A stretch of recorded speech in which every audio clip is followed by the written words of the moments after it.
எழுந்திருப்போம்.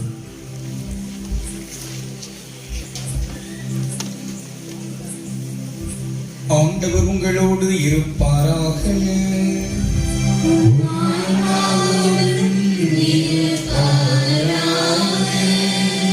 யோவான் எழுதிய தூய நற்செய்தியில் இருந்து வாசகம்.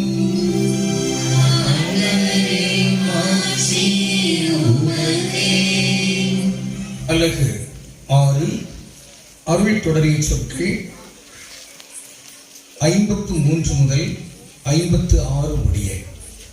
யோவான் 6:53 தொடக்கம். இயேசு வாக்குவாதத்தில் ஈடுபட்டிருந்தவர்களிடம், உறுதியாக உங்களுக்கு சொல்கிறேன், மானிட மகனுடைய சதையை உண்டு அவருடைய இரத்தத்தை குடித்தால் ஒழிய நீங்கள் வாழ்வு அடைய மாட்டீர்கள். எனது சதையை உண்டு என் இரத்தத்தை குடிப்பவர் நிலை வாழ்வை கொண்டுள்ளார். நானும் அவரை இறுதி நாளில் உயிர்த்தெழச் செய்வேன். எனது சதை உண்மையான உணவு, எனது இரத்தம் உண்மையான பானம்.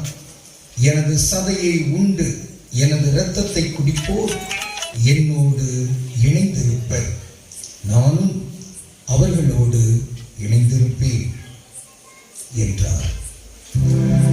ஆண்டவர்தம் அருள் வாக்கு.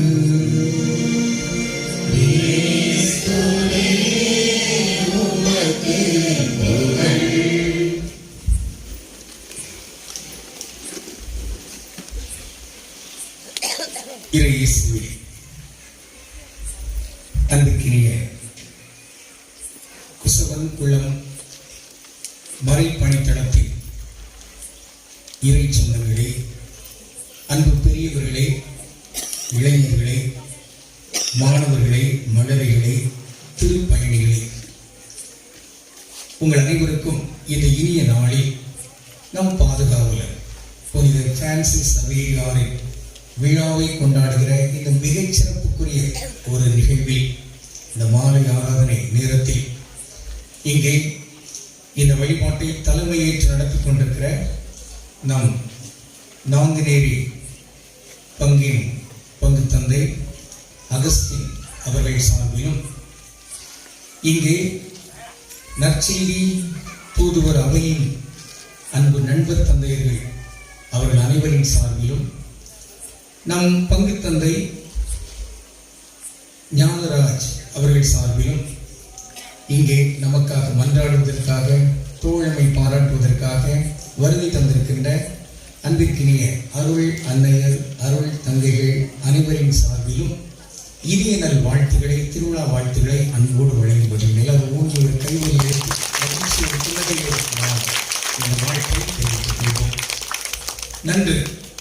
இந்த மாலை ஆராதனைக்கு திருப்பாடல்கள் 3 பாடல்கள் தான் பாடணுமோ? அதாவது நம்ம பாடகர் குழு உறுப்பினர்கள் அவங்க பாடுறத கேட்டுட்டே இருக்கலாம் போல இருந்தது. 10 பாடல்கள் கூட பாடலாம் போல இருக்குது. ஒரு இந்த 600 கூட குறைத்தது கூட 2 பாடல்கள் பாடலாம் போல. அந்த அளவுக்கு மிக இனிமை ஆண் பெண் அந்த குரல்கள் மிகச் செழிப்பு. நான் வந்தோட கேட்டேன், நான் நினைச்சேன், எப்படி நம்ம ஊர் மக்கள் தானா அல்லது அதற்கு இறக்குமதி செய்யப்பட்டிருக்கிறாங்க? இல்லை தந்தை, இவர்களோடு தான் இசைக்கருவி மட்டும் அதற்குரியவர் வந்திருக்கிறார்கள். மற்றபடி பாடகர்கள் எல்லாரும் இங்கோடு வந்தாங்க. மிக இனிமையாக, மிக அருமையாக அந்த பாடல்கள் எல்லாம் இருந்தன. அந்த பாடல்களுக்கு நம்ம சேர்ந்து ஓங்கி ஒரு கைவழி ஒரு பாடல் நன்றி. வாழ்க.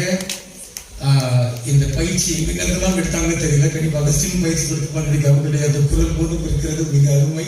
அதை கொண்டு பலர் வழிநடத்தியிருக்கிறாங்க. அவர்களும் தேடி எடுத்து இந்த இசையில் நாம் இறைவனையை மயக்குகின்ற அந்த முயற்சி மேற்கொள்ளலாமோ என்ற ஒரு முயற்சியில் அவர் ஈடுபட்டிருக்கிறார்கள். கட்டாயம் இசையை மயங்காதவர் யாரும் உண்டோ? இசையால் வசமாக இதயம் உண்டோ ஒரு பாட்டு ஒன்று தெரியுமா? கட்டாயம் இறைவனே வசமாவார், மயமாவார் என்பதுதான். நன்று. இன்றைக்கு நமக்கு கொடுக்கப்பட்டிருக்கிற இந்த தலைப்பு கொஞ்சம் வேறுபாடான தலைப்பாக தெரிகிறது. மற்ற 9 நாட்களையும் நான் பார்க்கிறேன். அங்கே நம் பாதுகாவலர் சவேரியார் தொடர்புடைய ஒரு செய்தி அங்கு கொடுக்கப்பட்டிருக்கிறது. அந்த செய்தியில் ஒரு சிறப்பான நேர்த்தியான ஒரு இலக்கண தன்மையும் நான் பார்க்கிறேன். அதற்கு நம்முடைய பங்கு தந்தை வழிபாட்டு குழுவுக்கு நாம் பாராட்டு தெரிவிக்கிறோம். என்ன நேர்த்தி தன்மை? வழக்கமாக என்ன சொல்லுவாங்க, இப்ப ஆயர் அமர்ந்திருக்கிறாங்கன்னா, நான் நமது ஆயர் அவர்களை அன்போடு வரவேற்கிறோம் அப்படிம்பாங்க, அல்லது நமது தலைமை ஆசிரியர், நமது பங்கு தந்தை அப்படிம்பாங்க. நமதுன்னு சொல்லணுமா, நம் என்று சொல்லணுமா?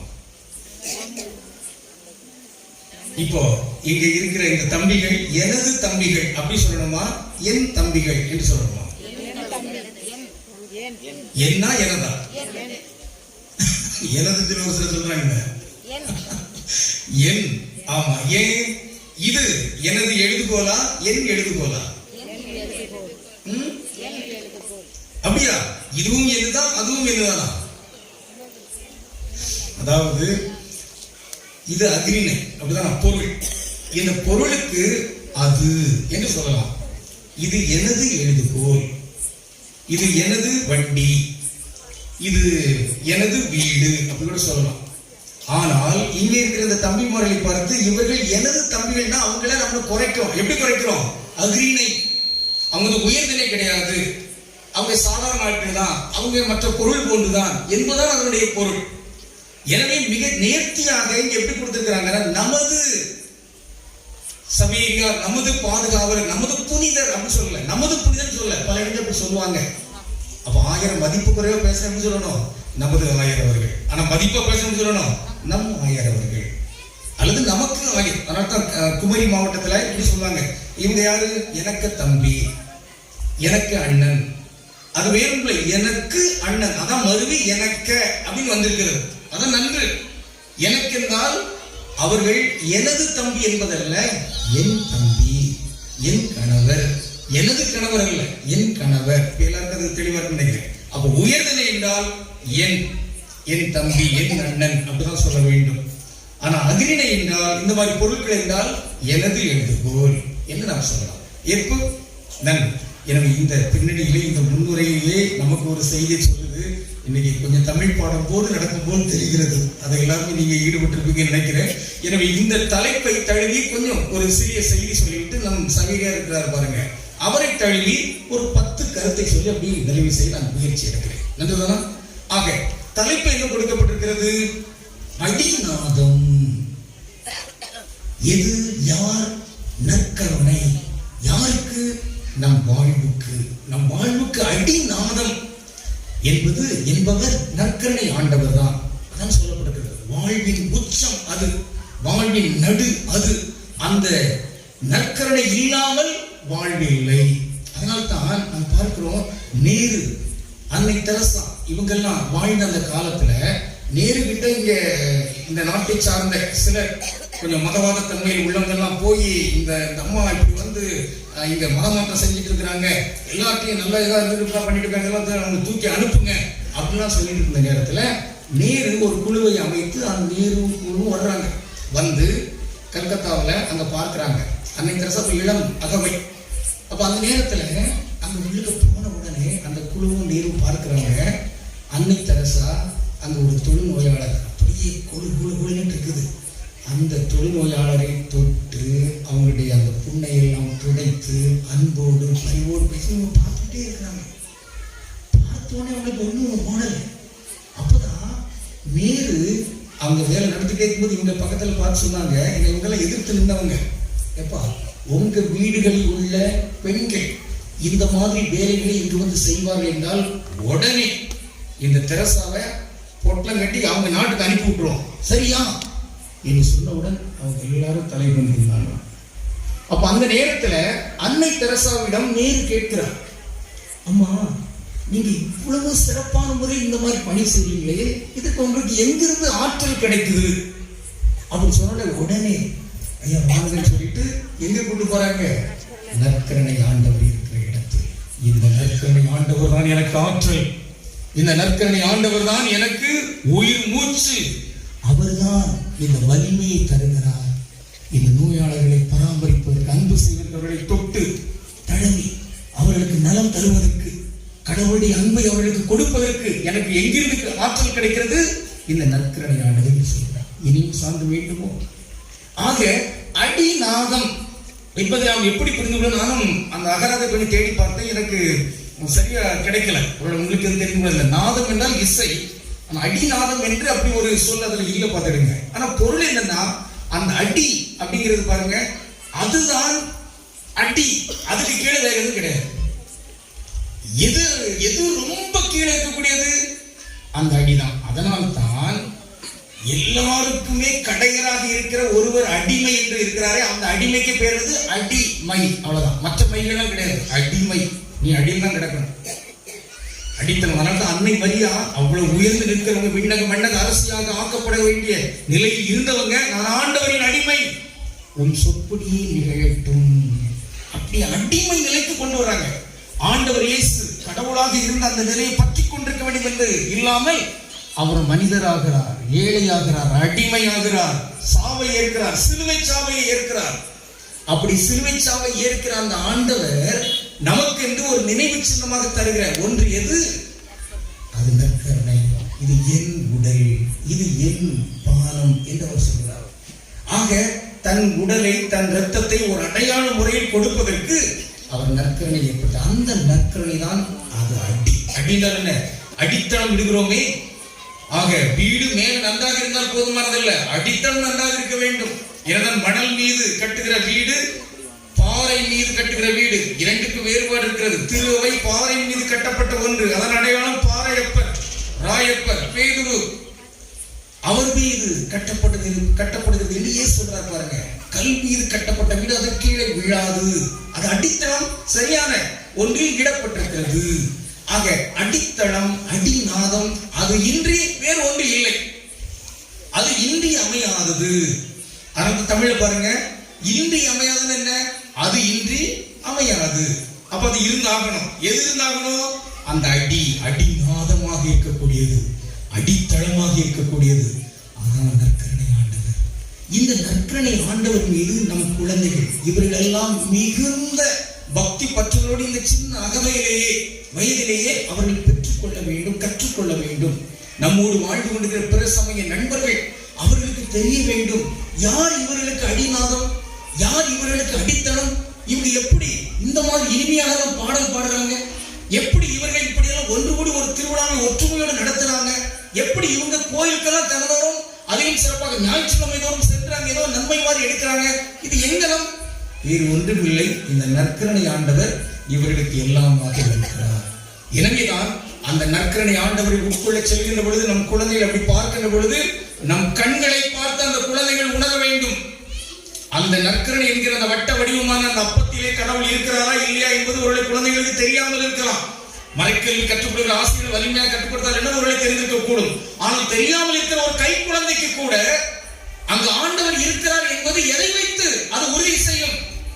அந்த நற்கருணை எடுக்க செல்கிற அந்த தாயின், அந்த தந்தையின் கண்களை பார்த்து, அந்த கண்களில் தெரியும், ஆமா அவங்க யாரோ இருக்கிறாங்க, அதைத்தான் இவ்வளவு பக்தி உருக்கத்தோடு அவங்க இருக்கிறாங்க என்று அந்த குழந்தை மறைக்கையில் கற்றுக்கொள்ள வேண்டும் என்று இங்கு பிற சமய நண்பர்கள் கற்றுக்கொள்ள வேண்டும் என்பதான் இங்கு நமக்கான செய்தி. அதான் அடிநாதம், அடித்தளம் அவர்தான் அந்த நற்கருணை ஆண்டவர் இல்லாமல். எனவேதான் இங்கு எல்லா வகையான வழிபாடுகள் எல்லாம் இருந்தாலுமே இப்படிப்பட்ட இந்த மாலை ஆராதனை நல்ல பாடல்களை எல்லாம் பாடி இசை முழங்கி இங்கு ஒருமனப்பட்டு நாம் கொண்டாடுகிற இந்த கொண்டாட்டமே உயர்தன்மை இருந்தாலும் அதனுடைய உச்சமாக இருக்க வேண்டியது இங்கு நற்கருணை ஆசிரியர்.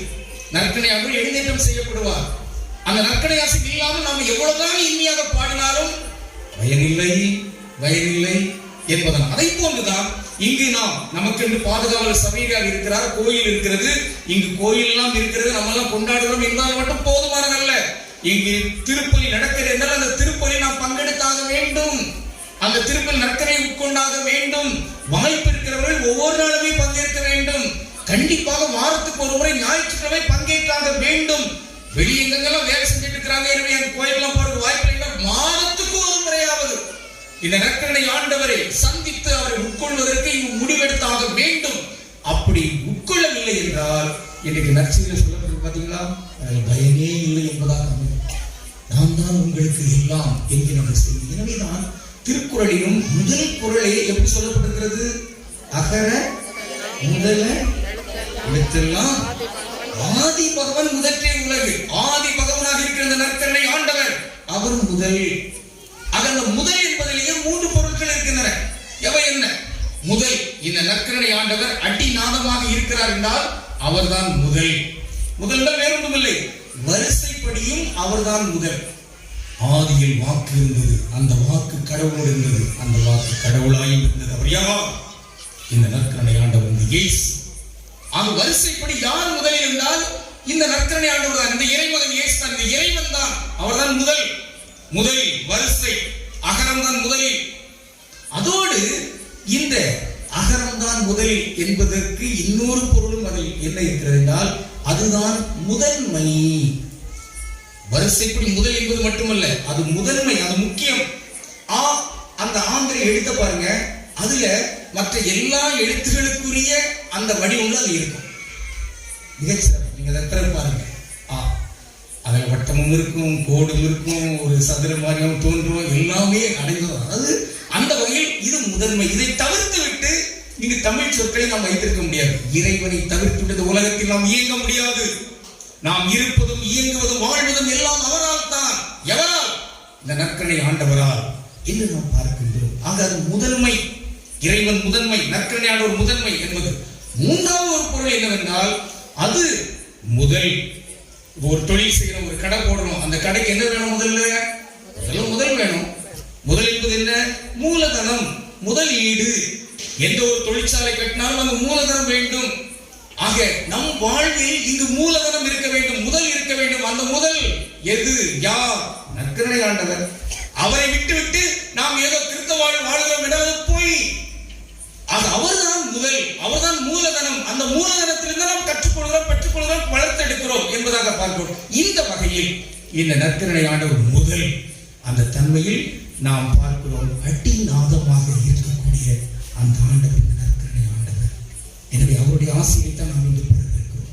இந்த ஆசிரியை எல்லாம் பெற்று இதன் அடித்தளத்திலே உலகமெங்கும் சென்று சிறப்பாக நம் தாய் மண்ணிலே, தமிழ் மண்ணிலே இங்கு வருகை தந்து கோவா உட்பட பல்வேறு இடங்களுக்கு சென்று இங்கு இந்த நற்செய்தியை அறிவிப்பதற்கு வந்திருக்கிறாரே நம் பாதுகாவலர்.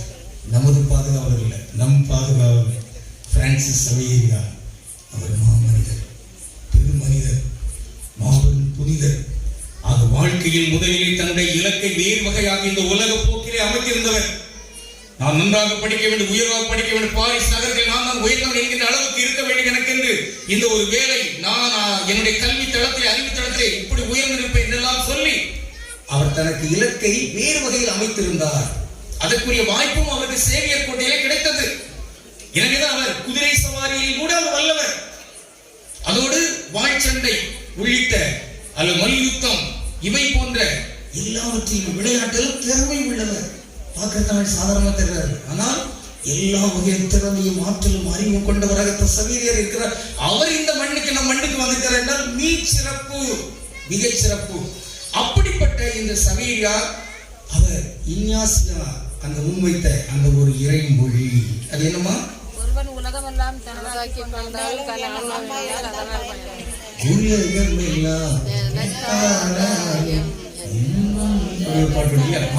பயனே கிடையாது. இந்த சொல் அவரை அப்படியே ஆட்டி படைக்கிறது. ஆக அடிநாதத்தை கண்டுகொள்ள வைக்கிறது. கண்டுகொண்டார் சவேரியார். எனவே ஆமா, இது நாள் வரையில் நான் பெற்றுக்கொண்ட, கற்றுக்கொண்ட இவை எல்லாமே இந்த உலக போக்கிலான போக்குகள் மாற வேண்டும். இறைவன், இறைமை அவர்தான் முதல். அந்த முதன்மையான, அந்த அடிநாதமான, அந்த நற்கருணை ஆண்டவரான இந்த இறைவன் இயேசுவை நான் பின்பற்ற வேண்டும், அவரை நான் அறிவிக்க வேண்டும் என்று சொல்லி இந்த மண்ணுக்கு வருகிறார். ஆன்மாக்கள் நரகத்துக்கு செல்லக்கூடாது. எனவே அந்த ஆன்மாக்கள் எல்லாம் பாதுகாக்கப்படுவதற்கு இந்த நற்கருணை ஆண்டவர் அவர் முதலாக அடிநாதமாக இருக்கிறாரே, அந்த செய்தியை நான் அறிவித்தாக வேண்டும். எல்லா மக்களையும் இந்த இறைமகன் இயேசு மீட்டெடுக்க வேண்டும், காக்க வேண்டும், அதற்கு நான் ஒரு கருவியாக இருக்க வேண்டும் என்று சொல்லி நம் தமிழ் மண்ணுக்கு வந்திருக்கிறார். வாழ்க வாழ்க. இந்த சவேரியார் இப்படிப்பட்ட இந்த ஆற்றலை எல்லாம் பெற்றுக்கொண்டு அவர் என்னென்ன வகைகளிலெல்லாம் வாழ்ந்திருக்கிறார், அதற்கு நமக்கு கடந்த அந்த 8 நாட்களிலுமே ஒவ்வொரு தலைப்பு கொடுக்கப்படுகிறது. நாளையும் ஒரு தலைப்பு இருக்கிறது. நம் சவேரியார் இப்படியாக இருந்திருக்கிறார், அப்படியாக இருக்கிறதெல்லாம் பல செய்திகள் இருக்கின்றன. நான் சிறிது நேரம் எடுத்துக் கொள்கிறேன். அந்த நேரத்தில் என்ன செய்யணும்னா, சவேரியார் பெயரை தழுவியே இந்த சகர வரிசையிலேயே ஒரு 10 கருத்து நறுக்குன்னு சுருக்கமாக சொல்ல முயற்சி எடுக்கிறேன். நீங்கள் அது ஒரு புதிய கருத்தாக நீங்கள் உள்ளதை பதித்துக் கொள்ளலாம். இப்போ இந்த சகரம் தொடர்பான ஒரு இலக்கணமாக அது போகும். சகரத்தில் பல சிக்கல்கள் இருக்கின்றன. தொல்காப்பியர் இலக்கணம் படிக்க தமிழ் படித்தவங்களுக்கு தெரிஞ்சிருக்கோம். தொல்காப்பியர் தமிழ் படித்தவங்கன்னா நாங்கள் எல்லாரும் தான் தமிழ் படிச்சிருக்கிறோம். அதாவது நற்செய்தி நடத்தில் நான் இயக்குநராக இருக்கும்போது அங்கே ஒரு வேதியர் உண்டு. அவர் பேர் வந்து தமிழ் ராஜா. அப்போ அங்கே நாங்கள் ஏதாவது ஒரு நிகழ்ச்சி நடத்தணும் அப்படின்னு சொன்னால் உடனே தொலைபேசி பண்ணி ஒவ்வொருத்தருக்காக தொடர்பு கொள்ளும். பள்ளிக்கூடத்தில் அங்கெல்லாம் அப்படி தொடர்பு கொண்டுட்டு இருக்கும்போது ஒரு முறை அவங்க ஆசிரியர்கள் தொடர்பாளி தொடர்பு கொள்ளும் போது அந்த வீட்டில் அந்த ஆசிரியருடைய கணவர் எடுத்த உடனே வணக்கம், யார் பேசுறீங்க, எங்கிருந்து பேசுறீங்க அப்படின்னு அவர் கேட்கிறாரு. உடனே இவர் இங்க நற்செய்தி நடுவோம் அங்க தூத்துக்குடியில் இருக்குது அந்த தலைமையிடம். அங்கிருந்து அவர் என்ன சொல்றாரு, ஐயா நான் தமிழ் பேசுறேன். உடனே இவர் இங்க இருந்து என்ன சொல்றாருங்களா, நானும் தமிழ் தான் பேசுறேன். தமிழ் ராஜா அவர் என்ன சொல்றாரு, நான் தமிழ் பேசுறேன்னு சொல்றாரு.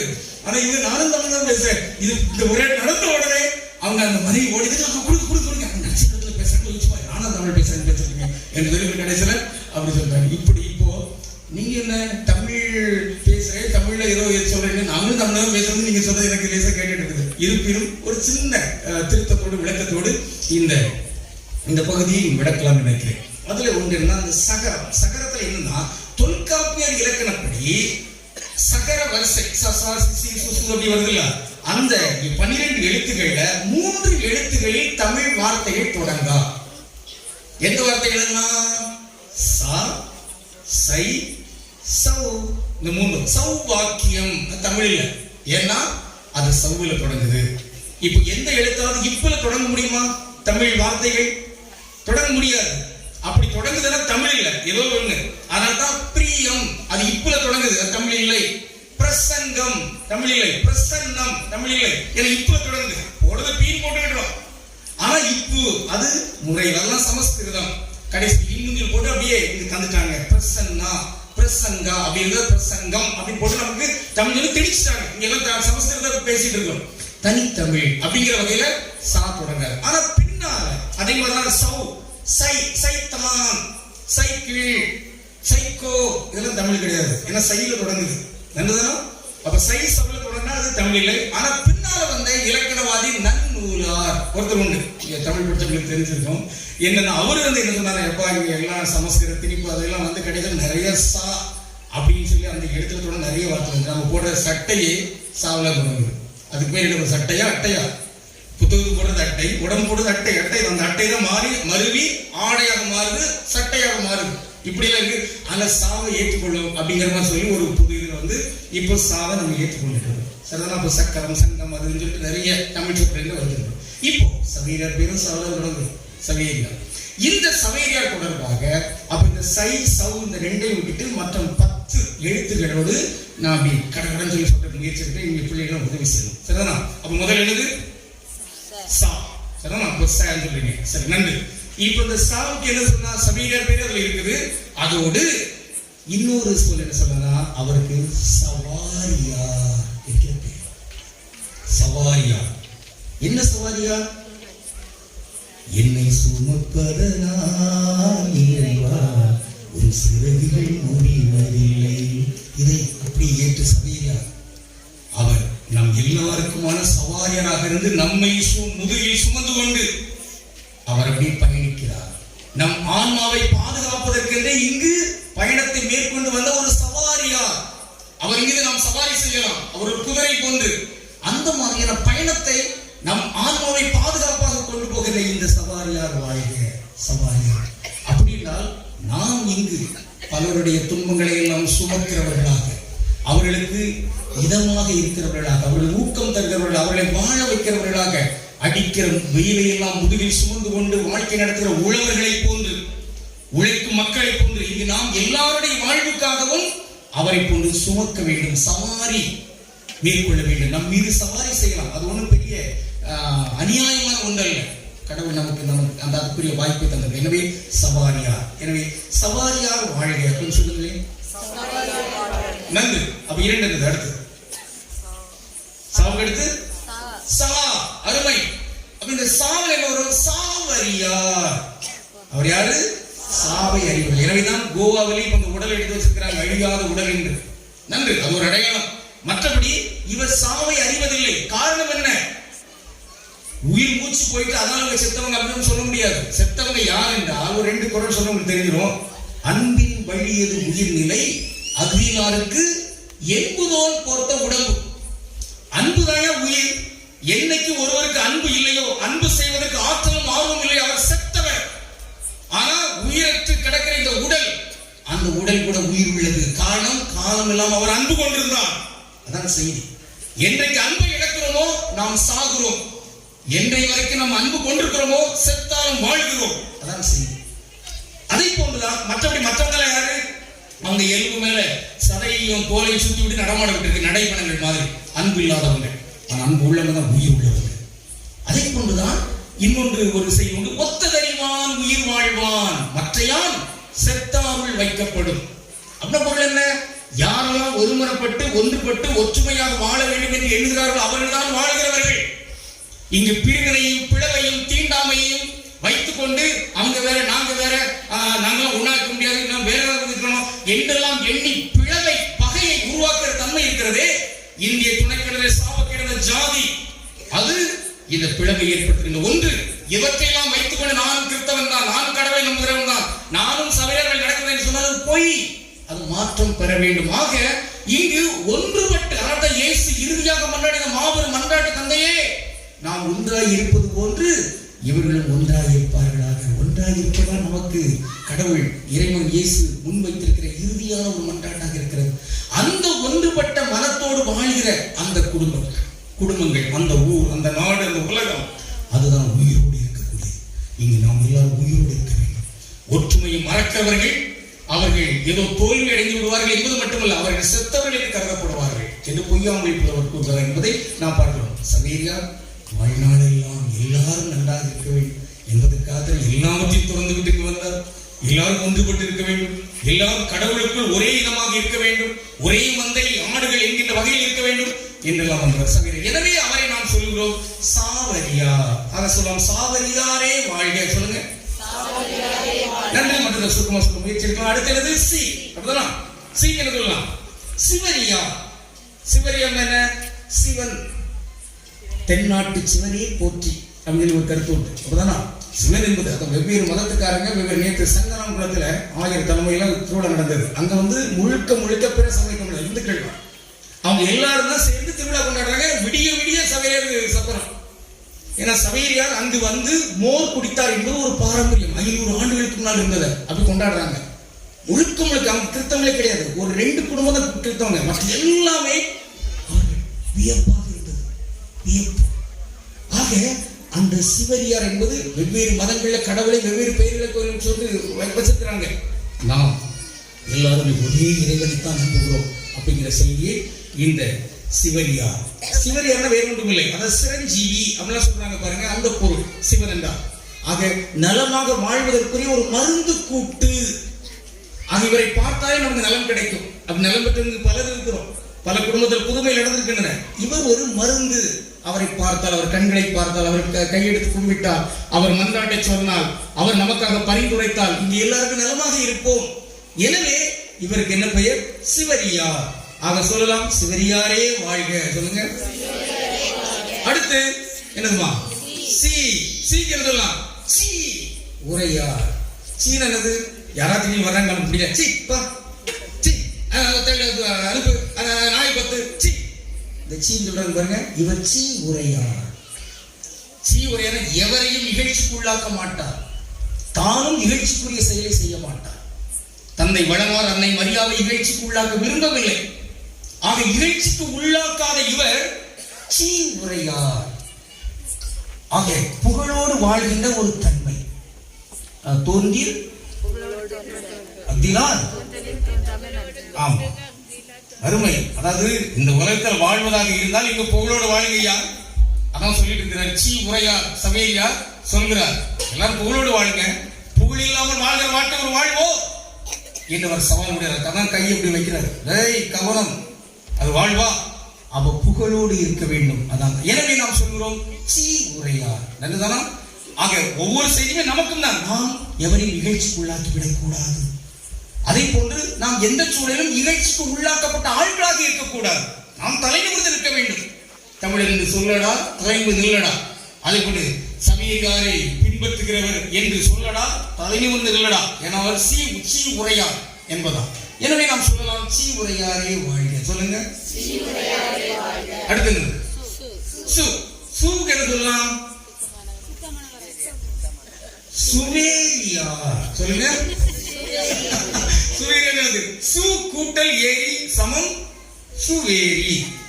ஆக சு என்றால் வேற ஒன்றும் இல்லை. ஸ்வாகதம் பிரபு, சுஸ்வாகதம். இது தெலுங்கு, மலையாளம், இந்தி எல்லா இடத்துலயும் உள்ள ஒரு சொல். அது சுஸ்வாகதம் என்ன? நல்வரவு. அவ்வளவுதான். அப்ப சு அது வந்து ஒரு நல்ல சொல் பார்த்துடுங்க. சுமங்கலி, சுபம், சுபா இதெல்லாம் சொல்ற பிறகு அது நல்ல என்கிற சொல்லோடு வரக்கூடிய ஒரு பொருள். அப்போ சு வேரியார்னா ஏரி. அன்னைக்கு அந்த காலத்துல வந்து ஊருணி இருந்தது. ஊரெல்லாம் சேர்ந்து உண்ணுகிற இடம் தான் ஊருணி. அங்கதான் தண்ணி, குடி தண்ணி, நமக்கு வாழ்வுக்கான ஒரு தண்ணி, அதான் ஏரி. அது எல்லாத்துக்கும் தான். இங்க வயல், மரம், ஆடு, மாடு, மனிதர்கள் எல்லாருக்குமான அந்த ஏரி இருக்குது. அந்த ஏரியை கொண்டவர் இந்த சுவேரியார். நல்ல ஏரி. அங்க போயாச்சும் நமக்கு குளிர்ச்சி, அங்க போயாச்சும் நமக்கு வாழ்வு, அங்க போயாச்சும் கடவுளுடைய அந்த அருளை நாம் பெற்றுக்கொள்கிற நிறைவு. அதை இவர் செய்கிறார். காரணம், அந்த இறைமகன் இயேசுவினுடைய அந்த இரத்தத்தை, அந்த பானத்தை குடித்தவராக இருக்கிறார் பாருங்க. எனவே இந்த சுவேரியார் போன்று இங்கு நாமும் எல்லாருக்கும் இதம் தருகிறவர்களாக, மற்றவர்களுக்கு மரமாக நின்று நிழல் கொடுக்கிறவர்களாக, மழை பொழிகிறவர்களாக இங்கு நாம் இருக்க வேண்டும் என்று உறுதி ஏற்றுக்கொண்டு நாம் சொல்லலாம், சுவேரியாரே வாழ்க. சொல்லுங்க. அடுத்தது சூனது. சொல்லுவாங்க. யாரும் சொல்லுவாங்க, இப்ப வேட்டைக்கு நாயெல்லாம் கூட்டு போறேன்னு சொல்லிடுங்க. அந்த திடீர்னு முயலை பார்த்தாச்சு, பார்த்தோன்னே இங்க இருந்தாரு ஏறி விடுவார். எப்படி விட அங்க போ அப்படின்னு. அப்ப யாரா பிடிக்கணும்? சூனா ஏறி விடுதல், தூண்டி விடுதல், தூண்டுதல். இவர் தூண்டுதல். அவருடைய கையை பாருங்க, தூண்டுவார். எல்லாரும் விண்ணகத்துக்கு வரணும், அதான் அதற்கேற்ற வாழ்க்கை இருக்கணும், அதுதான். ஆக இந்த வகையில் சூ என்று நம் ஒவ்வொருவருமே, மாவோ சீனாவில் இருக்கிற அந்த ஒரு பெரும் போராளி ஒருத்தர் சொல்வாரு, மரங்கள் ஓய்வெடுக்கத்தான் விரும்புகின்றன, ஆனால் காற்று மரத்தை விடுவதில்லை. காற்று மரங்களை அப்படி அசைய வைக்கும். அதை போன்ற சமீரியார் போன்றவர்கள். எனவேதான் இவரை நாம் சொல்கிறோம் சூரியார் என்று சொல்கிறோம். சூரியார். சூ என்று சொல்லி நம்மை அப்படியே இலக்கை நோக்கி அப்படியே வாங்க வாங்க அப்படி போங்க அந்த மாதிரி சொல்லுகிறவர். குசவன் குளத்திலே அந்த ஒரு தன்மை என்றுதானா. எனவே சூரியாரே வாழ்க. சொல்லுங்க. அடுத்தது என்றால் வேற ஒன்றும் இல்லை. நம்ம செவ்வாய் கோள் இருக்கு பாத்தீங்களா, அந்த செவ்வாய் கோள் எந்த நிறத்துல இருக்கும்? சிவப்பு நிறம். அப்படிதானா? சரி, சனி கோள் இருக்கு, அது எந்த இடத்துல இருக்கும்? சனிக்கு தமிழ்ல உண்மையான பேர் சனி என்பது அது சமஸ்கிருதம் தான். தமிழ் வந்து காரி. ஏன்னா சனிக்கிழமை இல்லை, காரிக்கிழமைன்னு சொல்லணும். நீங்க ஒவ்வொரு பக்கம் போயிருக்கீங்களா? அங்க ஒரு ஊர் உண்டு. அந்த ஊருக்கு என்ன பேர் தெரியுமா? காரிக்கோயில். காரிக்கோயில பார்த்து எனக்கு வியப்பு. உடனே நான் வண்டியில அப்படியே போய் உள்ளுக்கு போயிட்டு அந்த ஊருக்குள்ள போய் ஒரு பெரிய ஐயாட்ட பார்த்தேன். ஐயா, இது காரிக்கோயில்.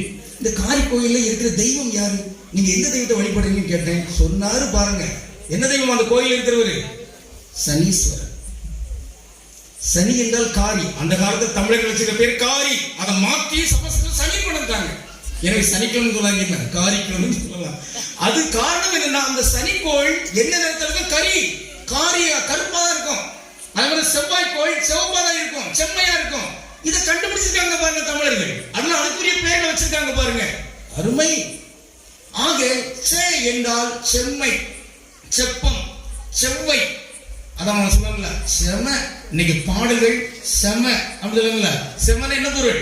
சுமையா இல்ல, செம்மை. அவ்வளவுதான். செம்மையாக இருந்தன பாடல்கள் எல்லாம். இங்கே வந்திருக்கிற குயவன் குல மக்கள், அதான் சார் சொல்லக்கூடாது, அதாவது பழையங்கள் வந்து எகரம் சகரமா மாறிடுது. இது இணைப்ப சொல்லிடுறேன். என்னன்னா, இப்போ இலவசமா இளவயமா? இளவயம் தான். அதான் சாவா மாறிட்டு. மனித நேயமா மனித நேசமா? நேயம். சரிதானா? அதை போன்றுதான் தோசையா தோயையா? தோயை. அதான் மறு தோசையா மாறி இருக்குது. எகரம் சகரமா மாறுது. வெற்றி. ஆக இந்த மாதிரி பாருங்க, பலவற்றை நீங்க கவனிக்கலாம். எவையெல்லாம் அப்ப இலவசம் அல்ல இளவயம், அந்த மாதிரி நீங்க சொல்லலாம். இப்ப அந்த வகையில தான் கொசவன் குளம் அல்ல, குயவன் குளம். குயவன் கையாலே மண்பாண்டம் உடைந்தது, கதையின் நாயகன் நான் கலைமான்கள். பாட்டுக்கு பாத்தீங்களா? குயவன் தான், கொசவன் இல்ல. எனவே குயவன் குளம் தான். நீங்க சரி தாழ்வலை இப்படி மாற்றிக்கலாம். அதான் கலசம் அல்ல, கலையம் எல்லாம் யகரம். நன்றி, அப்படி போட்டோம். அந்த வகையில இப்போ நம்ம இங்க என்ன பார்க்கிறோம்? இப்ப என்ன பார்த்துட்டு இருந்தோம்? சே. அப்ப செம்மை, செப்பம், செவ்வை. இந்த சவேரியார் அவருடைய வாழ்வை எல்லாமே செம்மை. அதில் ஏதாவது அப்பழுக்கு நிறைந்த ஒன்றாக நாம் பார்க்க முடியுமா? இல்லை. மாமனிதர் புனிதர் மணப்பாட்டு குகையில் தங்கியவர், மணல்வாத கோயிலுக்கு வந்தவர், நம் பகுதியெல்லாம் கூட நடமாடி இருப்பவர். அவர் செம்மை. எனவே அவரை நாம் சொல்றோம் செவ்ரியாரே வாழ்க. சொல்லுங்க. அடுத்தது சே. அதுல வேற ஒன்றும் பெரிய விளக்கம் தேவையில்லை. அவர் பிறந்த அந்த கோட்டை என்ன கோட்டை? சேவியர் கோட்டை. சேவியர் கோட்டை. அருமை. அதனால அவருக்கு பிரான்சிஸ் சேவியர்னு சொல்கிறோம். அதான் சவேரியார் அப்படின்னு மறுபடியும் வந்திருக்குது. சேவியர். அவர் சேவியர் தான். சேவியர் ஆங்கிலம் SAVIOUR பாதுகாவலர். ஆண்டவர் நமக்கு சேவியர். சேவன பாதுகாத்துவை. சேவிங்ஸ் வங்கியில சேர்த்து வைன்னு சொல்றாங்க பாருங்க. பாதுகாக்கிறவர், நம்மை ஒருங்கிணைக்கிறவர், சிதறடிக்கிறவர் அல்ல. ஆக அப்படிப்பட்டவர். அதனால தான் அவருக்கு சேவியர் பேர் இருக்கு. ஆங்கிலத்தில் அவருடைய பேர் வந்து எக்ஸ்போர்ட் போடுறாங்க. ஆனால் பொருள் இந்த மாதிரி. ஆக இந்த சேவியர் நம்மை பாதுகாக்கிறவர்கள். நாமும் இங்க இருக்கிற இயற்கையை, இங்க இருக்கிற மரம் செடி கொடிகளை, எல்லா மனிதர்களை, சிறப்பாக ஏழைகளை, ஒடுக்கப்பட்டவர்களை நாம் பாதுகாக்க வேண்டும். சேவியர் போன்று. எனவே சேவியரே வாழ்க. சொல்லுங்க.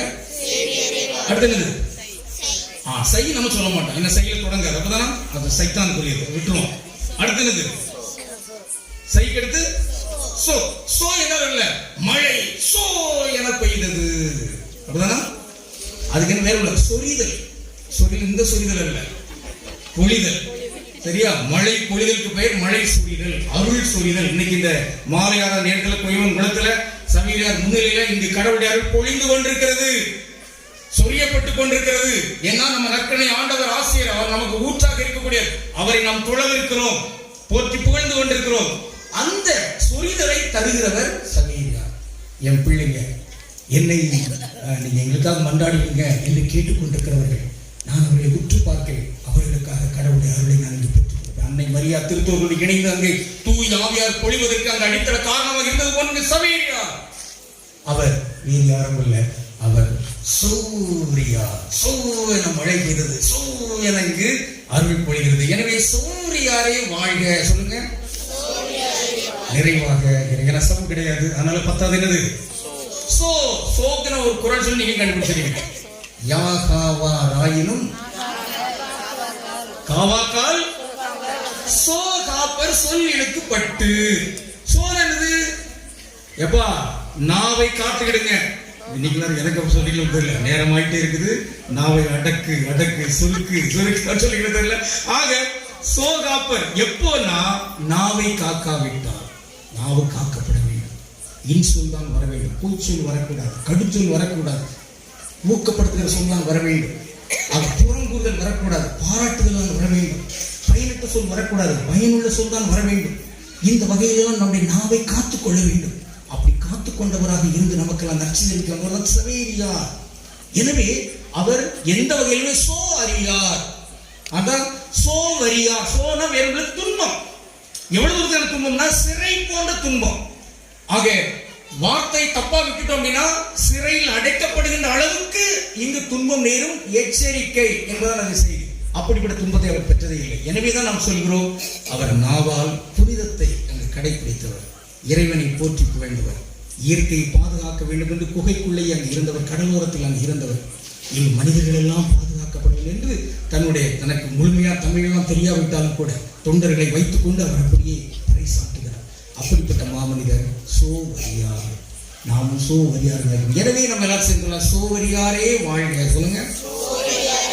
எனவே அன்பிற்கினியவர்களே, இந்த நாள் நாம் சபையாருக்கு ஒரு 10 பேர் கொடுத்திருக்கோம். அதாவது இறைவனுக்கு ஆயிரக்கணக்கான பெயர்கள் உண்டு, நம் தாய் மரியாவுக்கு நூற்றுக்கணக்கான பெயர்கள் உண்டு. பொருள் என்ன? அவர்களெல்லாம் வலிமை படைத்தவர்கள். யாருக்கெல்லாம் நிறைய பெயர்களோ அவர்களெல்லாம் வலிமை ஆற்றல் கொண்டவர்கள்.